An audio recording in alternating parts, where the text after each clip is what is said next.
दोस्तो, मुंहिंजे पहिरीं कहाणी किताबु जेको 2010 में छपियो उन्हनि में हिकु कहाणी आहे जंहिंजो उनवान आहे ख़ालीपणो। तव्हांजे अॻियां पेश कंदुसि अॼु। ॿिन्ही ॻोठनि में दुश्मनी जी विॼ किरी पई। खिलंदड़ मुरकंदड़ चहिरनि मथां उदासीअ जा ककर छांइजी विया। हर तरफ़ अणॼातल ख़ौफ़ काहे पियो। आम्हूं साम्हूं रहंदड़ ॻोठनि में नफ़रत जी सरहद जी पटी लॻाई वई। माण्हू हिक ॿिए जे खून जा प्यासा थी विया। हवाउनि में गंदरफ जी धप सबबु साह ॿुसाटजण लॻो। बेजान ज़मीन जे हिक टुकरे लाइ नफ़रतुनि जो ॿिज छटियो वियो आहे। पंहिंजे घर जे ॿाहिरां वण जे हेठां राति जी ऊंदाहीअ ऐं सियारे जी यख थधियुनि हवाउनि में जॾहिं लुरी पे लॻी त गुलण उन्हनि सोचुनि जे वहकिरे में वही रहियो हो। संदसि चहिरे ख़ामोशीअ जे राज जॻह वलारे वरिती हुई। इंतज़ार जी उणतुण बेचैनीअ में मुब्तला हो। अॼु गुलां घणनि ॾींहंनि खां पोइ हुन सां मिलण लाइ अची रही हुई। संदन प्यार ॻोठनि में बर्पा थियल खूनी वेड़ जी ज़िद में अची वियो हो, पर पोइ बि पंहिंजे प्यार जी हासिलात लाइ संदसि जज़्बा उत्तम हुआ। ओचितो तकड़नि तकड़नि पेरनि खणण जे आवाज़ हिन जे सोचुनि खे फुल स्टॉप ॾेई छॾियो ऐं बेचैनीअ में हेॾे होॾे वाझाइण लॻो। पुठियां गुलां अजरक ओढियल कंहिं जवान मर्द जियां अची संदसि भर में वेही रही। अॼु अचण में देरि कई तो, ख़ैर त हो? गुलण गुलां खां वेहण सां ई पुछियो। ईअं थो पुछीं ॼण तोखे का ख़बर ई नाहे। गुलां पंहिंजा थधा हथ संदसि ॻल ते रखंदे चयो। मां ॼाणां थो तूं मूं सां मिलण लाइ कहिड़ियूं कहिड़ियूं मुसीबतूं सही मूं वटि पहुचंदी आहीं। जॾहिं पखी पखण पंहिंजनि आख़िरनि में आरामी हूंदा आहिनि, तूं मुंहिंजे लाइ पंहिंजो घर छॾे ईंदी आहीं।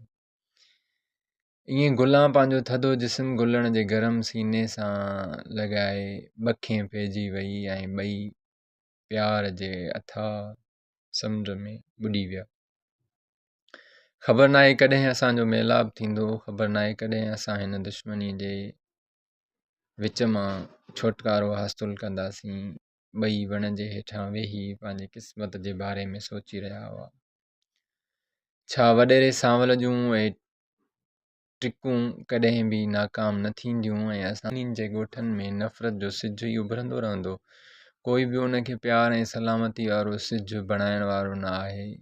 केतिरा न बेगुनाह माराए चुको आहे वॾेरो, को ख़ासि मतिलब बि न आहे, पर पोइ बि दुश्मनी अहिड़ी ॼण सदियुनि खां हलंदी अचे। वॾेरो सांवल कॾहिं अचे असांजे ॻोठ वारनि खे चवे थो तव्हां ज़मीन छॾे ॾियो, कॾहिं हुननि खे चवे थो साजन वारा ज़मीन छॾण लाइ तयारु न आहिनि। तव्हां हिननि खे ईअं सुथरो न छॾिजो। जेको बि थिए मां वेठो आहियां। को उल्को न कयो ऐं सरकार बि बेवस लॻे पई। न वरी को अहिड़ो अमल कयो अथनि जंहिंसां हिन खून रेज़ी जो ख़ात्मो थी सघे।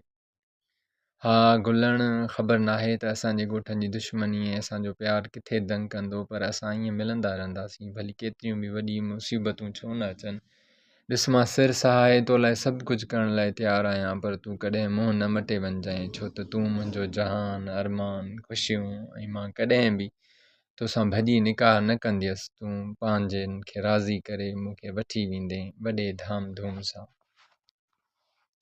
ईअं चई गुलां हसरत भरियल निगाहुनि सां गुलण ॾे ॾिसी उथण वारी कई त गुलण बि चई ॾिनो त मां बि हिकु ॾींहुं ॾिसजांइ तो लाइ ज़रूरु उहो कुझु कंदुसि जंहिंसां तोखे मूं ते फ़ख़ुरु थींदो। ॻाल्हियुनि ॻाल्हियुनि में वक़्तु कीअं वही वियो का ख़बर ई कान पई। पोइ गुलण गुलां खां रस्तो पार कराए वापसि वरियो। सिज अञा पंहिंजा मुकमल किरणा ई न कढिया हुआ जो माणस जी रड़ शुरू थी वई हुई त ओ गुल्ली, गुल्ली, ओ गुल्ली, छोरी गुल्ली, अड़ी गुल्ली, सिज किथे चढ़ी आयो आहे? अञा तूं सुती पई आहीं? उथी का सांझण जी तयारी करे, दिला बि भरे अचु। गुलां बि आरस भञंदे रड़ कंदे वरंदी ॾिनसि, उथां थी घणियूं रड़ियूं करे ॻोठ मथे ते न खण। पर माणस खे कहिड़ी ख़बर त को हूअ पंहिंजे पिरीअ सां हेॾा कशाला करे सुतीअ को आज़ान महल आहे। गुलां दिला खणी निकिती त परियां संदसि साहेड़ी नजुल बि गॾियसि। अड़ीका तोखे ख़बर पई त गुलां वाइड़ी थींदे त अॼु मां पुछियो त अदी ॿियो त ख़ैरु जल्दी ख़बर कर छा थियो आहे, छो त गुलां खे पंहिंजे गुलण जो फ़िक्रु हो। अदी साजन वारनि वरी अॼु असांजे ॻोठ जो माण्हू मारे विधो आहे ऐं सभु ॻोठ जा माण्हू ओॾां वियल आहिनि। तुंहिंजो भाउ मोबण बि ॾाढो ताव में हो, पर तुंहिंजो पीउ सम्झाईंदे पियो वियसि त पुटु सब्र कर, कावड़ में खयल विखूं पोइ हिते ई धिकींदियूं आहिनि, सो दुश्मन खे पलांद कबो पर सोचण दे। पर कंहिंखे मारियो अथनि? उहो हटड़ो हलाइण वारो ग़रीब बाजी सौदो वठी पिए आयो त साजन मारियो अथसि। गुलां जी साहेड़ी नजुल ख़ौफ़ मां हेॾे होॾे निहारे वराणियसि। हिन जे प्यार जी राज़ जी सॼे ॻोठ मंझां सिर्फ़ु नजुल खे ई ख़बर हुई। गुलां खेसि पंहिंजो राज़दार ऐं अॾॾोखी सम्झंदी हुई। अदी ख़बर नाहे हाणे कहिड़ो ममण मचंदो। गुलां परेशान थींदे चयो त नजुल चयसि तूं त गुलण सां मिलण वई हुईं त गुलां वेतर मुंझी पई। हूअं त का ॻाल्हि न रखंदी अथसि, पर अॼु अलाए छो नटाए वई। साजन गुलण जो वॾो भाउ आहे, हाणे त दुश्मनी अञा बि वधंदी पई वञे। मुंहिंजो छा थींदो? किथे गुलण मूंखां परे त न थी वेंदो? अड़ी तूं किथे गुम थी वईं? नजुल कुल्हे खां लोॾे गुलां खे होश में आंदो। गुलण जो पे सोची अलाह भलो कंदी अदी, पर नजुल तोखे का कल आहे त उहो सभु किथां ऐं कीअं शुरू थियो? असांजे घर में त उहा ॻाल्हि कढण ते अदा ऐं बाबा मूंखे ऐं अम्मा खे मारण जे लाइ भॻा ईंदा आहिनि। अम्मा बि अदा खे सम्झाईंदी आहे त पुट उन्हनि पुराणियुनि ॻाल्हियुनि खे छॾे ॾे, पर अदा कावड़ में ॻाढ़ो थी वेंदो आहे। अदी गुलां ख़बर त मूंखे बि न आहे, पर अम्मा कॾहिं कॾहिं ॻाल्हि खोलींदी आहे त कन ॾेई ॿुधी वठंदी आहियां। नजुल छा चवंदी आहे तुंहिंजी अम्मा? मुंहिंजी अम्मा चवंदी आहे त साजन खे वॾेरे होशी ॾिनी त तूं मञण जी भेण खे कारी करे मार, पर उहा जेका ज़मीन आहे फ़ैसिले में चटी तौरु घुमाए फेराए मां पाण वटि रखंदुमि ऐं पोइ अधो अधु कंदासीं, जेका साजन जे वॾे भाउ जे नाले हुई। उहो ॿुधंदे गुलां जे अखियुनि मंझां नीर वहण लॻा ऐं उछगारूं ॾींदे चयाईं त मुंहिंजी वॾी भेण बि हुई। अड़ी चरी तूं नंढी आहीं, तोखां तॾहिं लिकायो अथनि।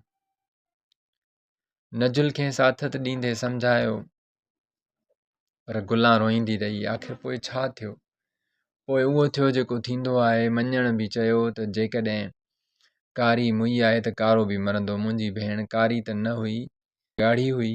पोइ मञण साजन जे भाउ खे बि मारे विधो ऐं ज़मीन जेका वॾेरे ऐं साजन जे साज़िशुनि तहत उन्हनि जी थियणी हुई सा रोलड़े में अची वई आहे।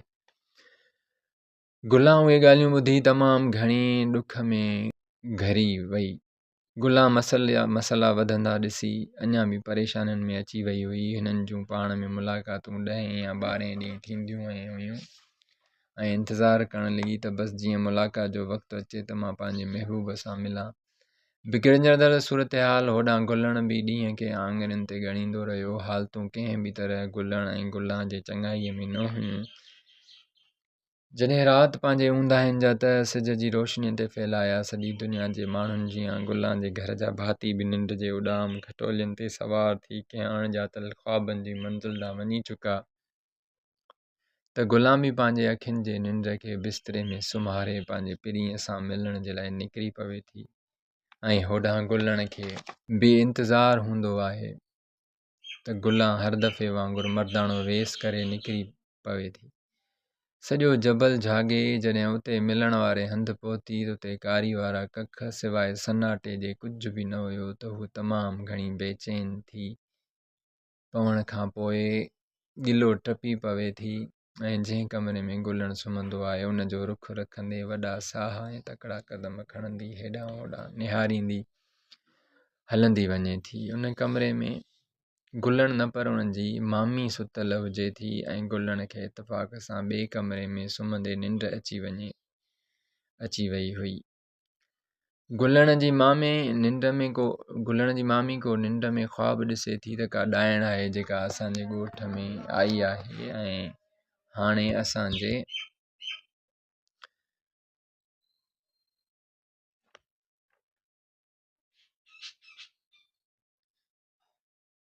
घर जो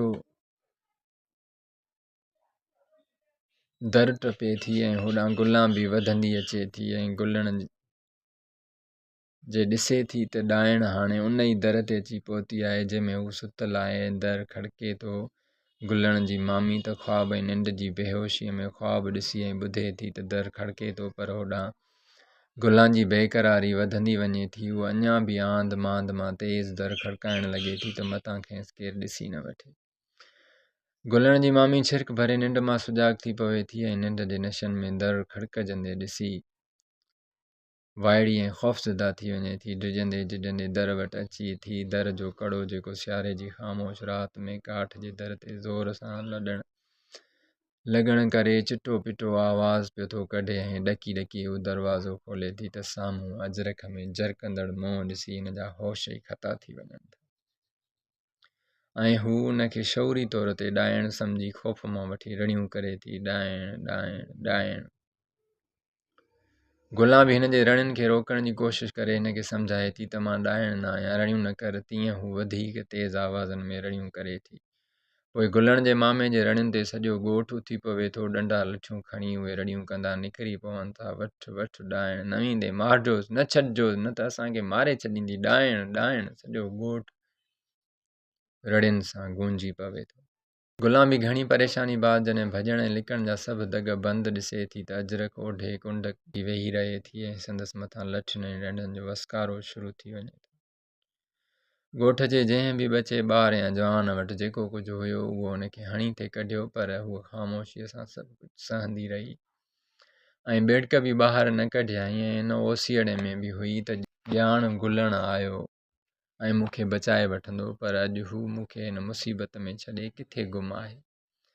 हू हवा जे हुकरनि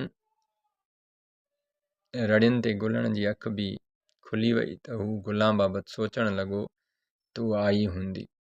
शायदि वापसि हली वई हुजे त हुनखे ॾाइण जी वार्ता जी ख़बर पई। ॻोठ जे हर माण्हू ॾाइण खे ॾिसण लाइ आतो हूंदो आहे ऐं गुलण बि परेशान ऐं मुंझल ऐं सोचींदे हुजूम वटि अचे थो। ॾाइण खे ॾिसण लाइ माण्हुनि खे परे कंदो। जॾहिं ॾाइण जे मथां पहुचे थो त अंदरि ई अंदरि में रड़ निकिरी वञे थी त अड़े ही त गुलां आहे। पर हुनखे सुञाणण खां इनकार करे ॾाइण यानी गुलां खे ॾिसी उतां चुप चुपात में हुजूम मां निकिरी हलियो वञे थो।